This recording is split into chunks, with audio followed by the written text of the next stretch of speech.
my final exercise, comparing actually running some representation of modern deep learning systems and comparing the workload results.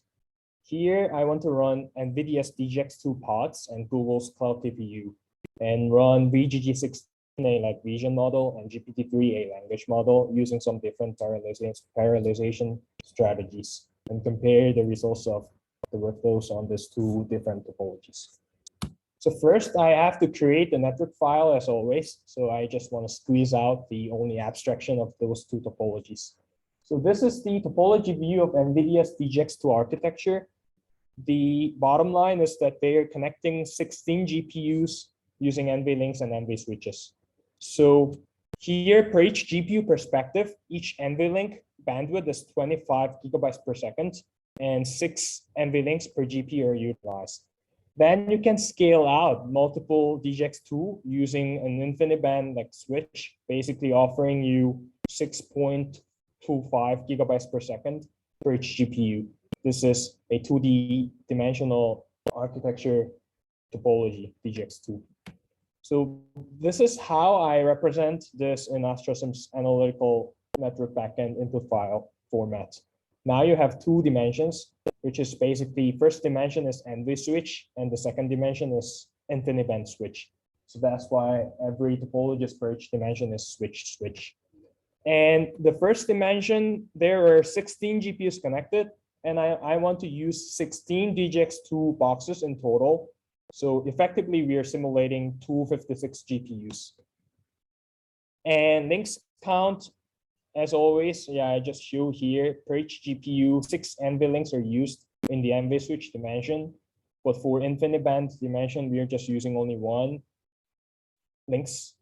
And each NVLink is 25 gigabytes per second bandwidth, but InfiniBand is much slower, 6.25. And link latency, I just set both of them to like 500.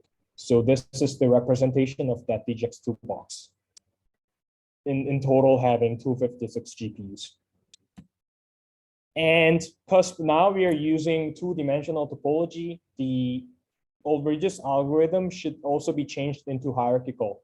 That's why, and because each dimension is using switch, that's why now it's 2D hierarchical Ulrich algorithm, and each dimension is using halving doubling. So this is how we represent the new Ulrich and other collective communication algorithm. 2D algorithm, both each dimension using halving doubling. So this is the system and network representation of DGX2 box.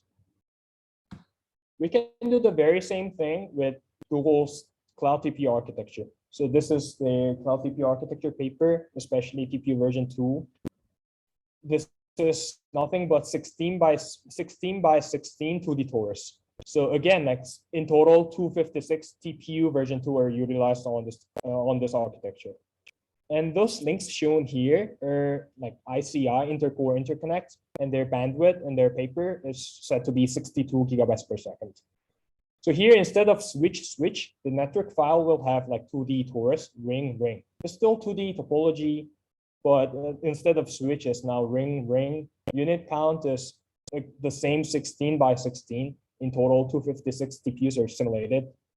And because it's ring, as you can see here, each dimension is utilizing 2 links going out, connecting it to other neighboring GPUs. That's why the links count is 2. And the bandwidth is set to be 62 per each dimension. So this is the new network input file for Cloud TPU. And this is the corresponding system input file. The Ulrich and other collective communication algorithm is still like 2D hierarchical algorithm. But because they are using ring instead of halving doubling, each dimension should now use like ring-based algorithm. So the Ulrich algorithm used here is ring. You can run other algorithms on top of that. Nothing is more optimized. Yeah, this is more optimized as topology where collective is not creating any congestion. So that's why we use like this architecture, because it's the optimal one on Cloud TPU like system, which is basically 2D torus. And then now we are set with network and system input file. We should now update our workload file representing the actual workload. if you recall, what we should calculate is the compute time and communication type and communication size for each like phase of deep learning: forward pass, input gradient pass, and weight gradient pass. And we should do it for each layer, layer by layer. So this is very simple, like very high level generation of workload input file. So this is the architecture of VGG16, which is simple CNN model. And if you zoom into this very initial conv1 layer, what you're doing here, the computation is matrix multiplication, and this is the size of that multiplication.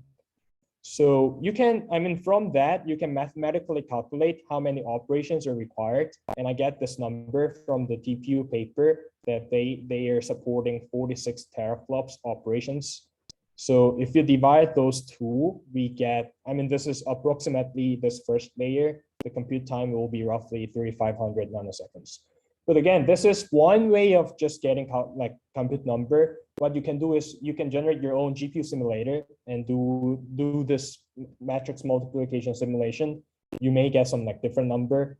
We have our own workload generator based on TPU, systolic array simulation called ASTRA-sim.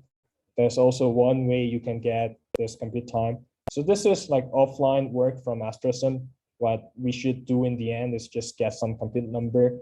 And this is one very analytical way of estimating the compute time. You just get the number of operations. You just get the nominal performance from the paper and just divide it. And the communication size, here the weight matrix size of convolution 1, you can just calculate it. And assuming per each parameter, it takes 2 bytes, you can just get the first layer's communication size, which is 3.5 kilobytes for the conv1 layer. So now we come up with the computation number and communication size. We can just plug it into this workload file. So the convolution layer 1, the compute time we just calculated is 3,500. And we have weight gradient communication because it's data parallel workload is all reduced, and the communication size is roughly 3.5 kilobytes. And this is for first layer. You can just repeat doing this because VGG16 has multiple layers. This is how you can generate the workload input file. And maybe I can show you the example of VGG16. If you see inputs, you see VGG16 input file is opening. And basically, I just repeated this work for every layer. And yeah, as you can see, it has 16 layers in total. So this is the VGG16 workload input file. So then, as you can see here, this 3,400 compute number is based on TPU. And from the paper, I just find out VGG 300, which the GPU DGX2 is using, is roughly 2.4x faster than TPU version 2. Just like we did in the communication scale, what we can first do is just create another workload file using some different compute number, but we also offer this compute scale, so we can also set the number. So DGX2 is only requiring 0.41 compute time of TPU version 2. That's why for running DGX, I just use the same workload file, but just set the compute scale to 0.41. So just like we did with communication scale, we can also do the very same thing with compute scale as well. So now everything is set. We have the topology work input file for both system. We have system layer input file for both of them, and we have VGG16 workload set. Now we can just go and run it. So what I'm gonna do here is go to exercise 3 folder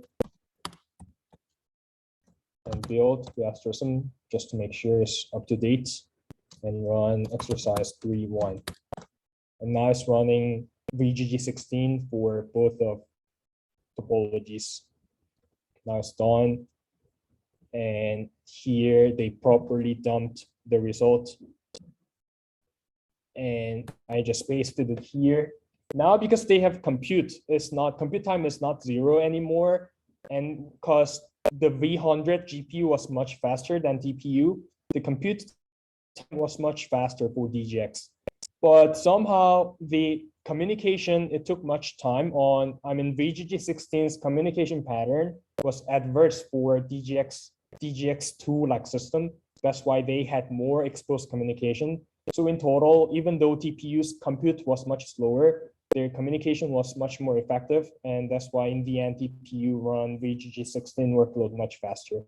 So this is one example run you can do. And I did the very same thing with GPT-3 workload as well. I just go them like layer by layer, calculated their compute time and like input gradient, communication time and size, and rate gradient communication and size again. I can show you the how does it look like. This is GPT-3 workload, which has way more layers. Is 28 layers in total, and I just represented every info layer by layer. And for both of the system, we can just run it as always.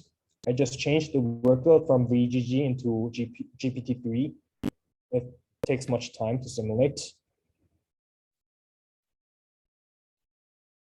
So this finished, and you can check this properly dumping the result. And I showed you here. Here, just like we get the result last time, DGX boxes V100 is a full GPU. The compute time is much faster. But here, their communication pattern wasn't adverse to GPT-3's communication pattern, wasn't adverse to DGX2-like network. So their exposed communication time was very similar. That's why in the end for GPT-3 workload, DGX2 box finished much faster than TPU-like system. So by using ASTRA-sim, you can do those kind of simulations. Like by just through this exercise, we learned the all reduced pattern is linear on ring topology by the all reduced size, and you can run multiple workloads on this analytical, which runs quite fast, and you can get meaningful insights like this. Oh, some workload parallelization patterns are adverse on like DGX2 like network, but something like GPT-3, they run much faster on like DGX2 boxes. Those kind of experiments are possible.